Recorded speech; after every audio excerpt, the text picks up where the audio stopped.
Hi friends, வாங்க நம்ம வீடியோக்குள்ள என்ன பார்க்க போறோம்னா தீபாவளி ஸ்பெஷல் தான். ரவா லட்டு செய்ய போறோம். வாங்க எப்படி செய்யலாம்னு பார்க்கலாம். இது மட்டும் இல்லை, நம்ம முறுக்கும் சேர்த்து செய்ய போறோம். வாங்க எப்படி செய்யலாம்னு சொல்லிட்டு பார்க்கலாம். இப்போ 2 கப்பு வந்து நான் ரவா எடுத்து வச்சிருக்கேன். 1 கப்பு வந்து நான் சக்கரை எடுத்து வச்சிருக்கேன். சக்கரை அதிகமாக தேவைன்னா நீங்கள் 1 கப்பாக போட்டுக்கோங்க. நான் 3/4 கப்பு எடுத்து வச்சிருக்கேன். நமக்கு தேவையான அளவு முந்திரி பயிரை நான் கட் பண்ணி வச்சிருக்கேன். அதே மாதிரி திராட்சை எடுத்து வச்சிருக்கேன். இதெல்லாம் வறுக்கிறதுக்கு வந்து நெய், கொஞ்சோண்டு லைட்டாக வந்து உப்பு போடுவோம். அது உப்பு. அதுக்கப்புறம் பார்த்தீங்கன்னா இது ஏலக்காய் தூள் நான் பொடி பண்ணி வச்சிருக்கேன். இதெல்லாம் வதக்கக்குள்ள வந்து 2 ஸ்பூன் வந்து நான் தேங்காய் பூ போட்டு வதக்க போகிறேன். வாங்க எப்படி செய்யலாம்னு சொல்லிட்டு பார்க்கலாம். 2 ஸ்பூன் நெய் போட்டுக்கோங்க. இப்போ வந்து நெய் காஞ்சிச்சு. நம்ம வந்து முந்திரி பயிர் போட்டுக்கலாம். முந்திரி பயிர் வந்து நல்லா வறுவலாச்சு, கலர் மாறிச்சு. நம்ம இந்த டைமில் வந்து திராட்சை போட்டுக்கலாம். இப்போ நல்லா பொழிஞ்சு வந்துச்சு. இந்த டைமில் வந்து நம்ம ரவையை சேர்த்துக்கலாம்.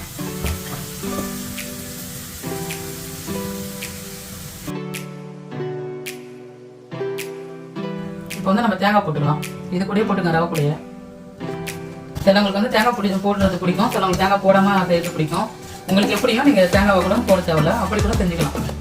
இப்போ பார்த்தீங்கன்னா நம்ம வந்து ரவையை வந்து வச்சுட்டு இருக்கக்குள்ளே கொஞ்சோண்டு பால் வந்து கூட வச்சுக்கலாம். லைட்டாக வந்து உப்பு போட்டுக்கோங்க. ஏலக்காய் தூள் கொஞ்சம் சேர்த்துக்கலாம். இப்போ எடுத்து வச்சுக்கிற சக்கரை போட்டுக்கோங்க. நல்லா கலரி விட்டுக்கோங்க. இதுக்கு வந்து சக்கரை வந்து பொடி பண்ணி போடணும்னு அவசியம் இல்லை. இதிலே போட்டிங்கன்னா அப்படியே கலந்து. இப்போ நம்ம வந்து இது ரெடி ஆகிடுச்சு, நம்ம இறக்கி வச்சுக்கலாம். ஏன்னா நம்ம நெய் வந்து உருக்கிறதுக்கு வந்து நம்ம 2 ஸ்பூன் வந்து நெய் போட்டுக்கலாம். இப்போ வந்து நெய்யை வந்து நல்லா உருக்கிக்கலாம். இப்போ வந்து நம்ம நல்லா வந்து இறக்கி வச்சுக்கலாம். இப்போ நம்ம நெய் போட்டு கொஞ்சம் உங்களுக்கு பிடிச்சி காட்டுறோம். நல்லா சூடாக இருக்குது நெய் வந்து போட்டுக்கோங்க. இப்படி நல்லா கலரிக்குங்க. வெடுக்குன்னு கை வச்சிடாதீங்க. நல்லா கொதிக்க இருக்குது. இந்த நெய்யில் பிடிச்சிங்கன்னா கெட்டு போகாமல் இருக்கும், ரொம்ப நாளைக்கு வரும். நல்லா சூடாக இருக்குது. கை பிடிக்கிற பக்குவத்துக்கு நம்ம இந்த ரவை உண்டையை நம்ம பிடிச்சிருக்கு.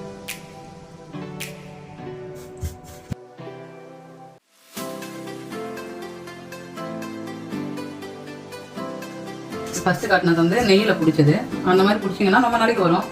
இப்போ நம்ம வந்து பால் வரன்னு சூடில் வந்து நம்ம இந்த பால் அப்படி ஊற்றி எடுக்கலாம். ஈஸியாக இருக்கும். இது ரொம்ப ஈஸியாக இருக்கும் பாலில் பிடிக்கிறது. உங்களுக்கு எந்த சைஸ் வேணுமோ நீங்கள் எடுத்துக்கோங்க. நான் சின்ன சைஸாக பெரிய சைஸாக மாற்றி மாற்றி குடிக்கிறேன். ஆனால் நல்லா சூடாக இருக்குங்க, பார்த்து குடிங்க. புதுசாக செய்கிறவங்களாம் வந்து பால் ஊற்றி நீங்கள் குடிக்கலாம். நம்ம எல்லா உருண்டையும் நம்ம ஒட்டி எடுத்துக்கலாம். நம்ம ரவை உருண்டை சரி ரெடி ஆகிடுச்சு. இது ரவை லட்டுன்னு சொல்லலாம், ரவை உருண்டைன்னு சொல்லலாம். இது வாய்க்கு வந்து நமக்கு ஈஸியாக சொல்லிக்க வேண்டியதான். இதே மாதிரியே நீங்களும் குடும்பத்தோட தீபாவளிக்கு செஞ்சு என்ஜாய் பண்ணி சந்தோஷமாக இருங்க. சின்ன முறையில் எப்படி முறுக்கு செய்யலாம்னு பார்க்கலாம். இப்போ என்ன எடுத்து வச்சுக்கோன்னா 4 கப்பு வந்து அரிசி மாவு எடுத்து வச்சிருக்கோம். 4 கப்பு அரிசி மாவுனா 1.5 கப்பு வந்து கடலை மாவு எடுத்துக்கணும். இப்போ நான் 1 கப்பு தான் எடுத்து வச்சிருக்கேன். 1.5 கப்பு வந்து கடலை மாவு சேர்த்துக்கணும். 1/4 கப்பு வந்து தேங்காய் பால் எடுத்து வச்சிருக்கேன்.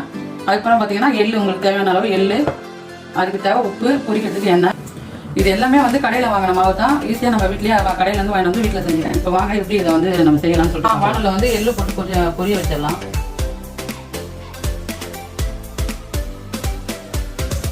இப்போ நல்லா வந்து பொரிஞ்சு வந்துச்சு. நம்ம இந்த அளவு இந்த பக்கத்தில் இருக்கக்குள்ள எடுத்துடணும். நம்ம மாவையும் வந்து கொஞ்சம் சூடு பண்ணிக்கலாம். இப்போ கை வைக்கிற சூடு வந்துச்சு. நம்ம இதான் பழம் எடுத்துக்கணும். கொஞ்சம் நெய் போட்டுக்கோங்க. முறுக்குக்கு வந்து நெய் கொஞ்சம் போட்டால் தான் சூப்பராக இருக்கும். நெய் வேணான்றவங்க எண்ணெய் கூட கொஞ்சம் சூடு பண்ணி ஊற்றிக்கலாம். முருகலாக இருக்கும், நல்லா முருன்னு இருக்கும். நெய் வந்து உருகிடுச்சு. இப்போ நம்ம வந்து சூடாக அப்படியே மாவில் அப்படியே ஊற்றிக்கலாம். ஊற்றினதுக்கப்புறம் லைட்டாக வந்து கலரி விட்டுக்கோங்க. நம்ம கடலை வந்து நல்லா வந்து கலத்திக்கோங்க.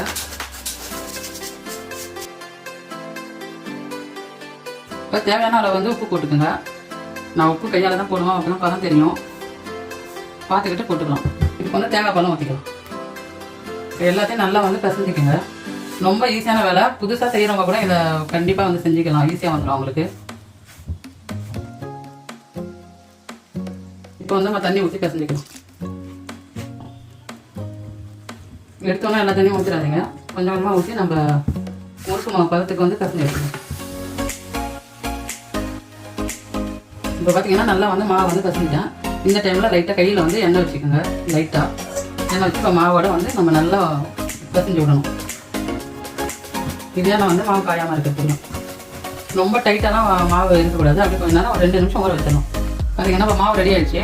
நம்ம வந்து இப்போ வந்து முறுக்கு அச்சில் வச்சுக்கணும். நான் வந்து மரத்தில் எடுத்துருக்கேன் 3 கன்று. உங்களுக்கு எந்த அச்சு இருக்கோ அதில் வச்சுக்கோங்க. இப்போ வந்து நம்ம முறுக்கு மாவு போட்டுக்கணும். இப்போ உள்ள வந்து நம்ம மாவு வச்சாச்சு. வானலில் வந்து எண்ணெயை ஊற்றி வச்சாச்சு. உங்களுக்கு என்ன செய்ய தேவையோ நீங்கள் புரிஞ்சுக்கணும்.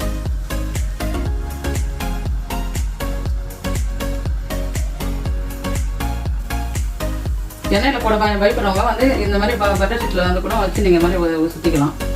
சுற்றிக்கிட்டு இதை அப்படியே ஒட்டி விட்ருங்க. இப்படி எடுத்து இப்படி போட்டுக்கோங்க. இப்போ நம்ம வந்து லைட்டாக வந்து திருப்பி விட்டுக்கலாம். ஒரு சைடு வந்த பிறகு இன்னொரு சைடு வந்து திருப்பி விட்டுக்கோங்க.